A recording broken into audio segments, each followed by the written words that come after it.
Les nenes, que avui són molt petites, les joves, les adolescents i les noies, el dia de demà han de tenir referents de dones fent política. Per què ens dediquem a la política? Bé, per què no? És una qüestió de normalitat. Fins ara l'home ha tingut quotes de poder molt importants i a la política també, evidentment. Per tant, aquesta reunió d'avui aquí significa també un compromís per allò que es diu de feminitzar la política, que la política prengui consciència que homes i dones són diferents i que segurament ho podem fer molt millor des d'una visió de gènere.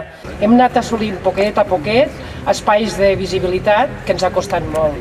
Ara hauríem de poder aconseguir aquests espais de visibilitat en els àmbits de representació institucional, cada vegada més. Si puc entrar al Parlament, doncs faré sentir la veu de les dones, no només a les seves necessitats, sinó també a els seus pensaments, les seves il·lusions i tot el que calgui per realment fer sentir ben fort la seva veu.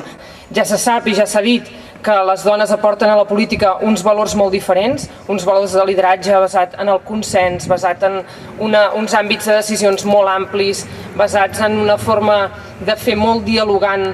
Això que, Oriol, et reconeixem i que també saps representar.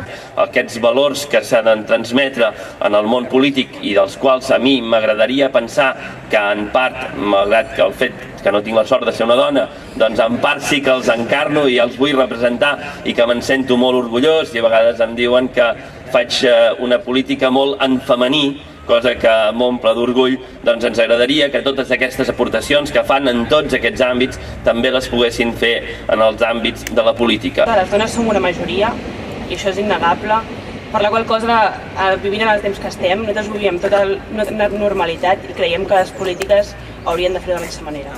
Nosaltres treballem i treballarem incansablement perquè els nostres fills visquin la normalitat i la dignitat de viure en un país lliure. Això de la maternitat cadascú viu com sap, com vol o com pot. Però jo no em perdonaria mai no donar-los un futur, no donar-los un país lliure als meus fills. Canviar la realitat i que la nostra gent, dones i homes, visquin molt millor.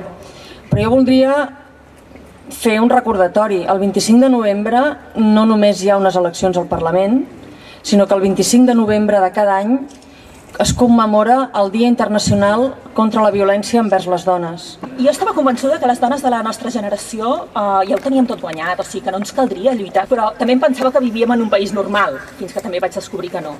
Llavors què passa? Quan descobreixes que encara hi ha moltes coses per les quals has de lluitar, no tens altre remei que remengar-te i això, seguir lluitant. Jo vull parlar en nom de les Fàtimes, de les Amina, de les Lei, de les Mei, de les Taimun, de les Farisa, en nom de totes elles. També es mereixen l'oportunitat de tenir i de poder compartir amb nosaltres un nou país, un país on tots tinguem els mateixos drets.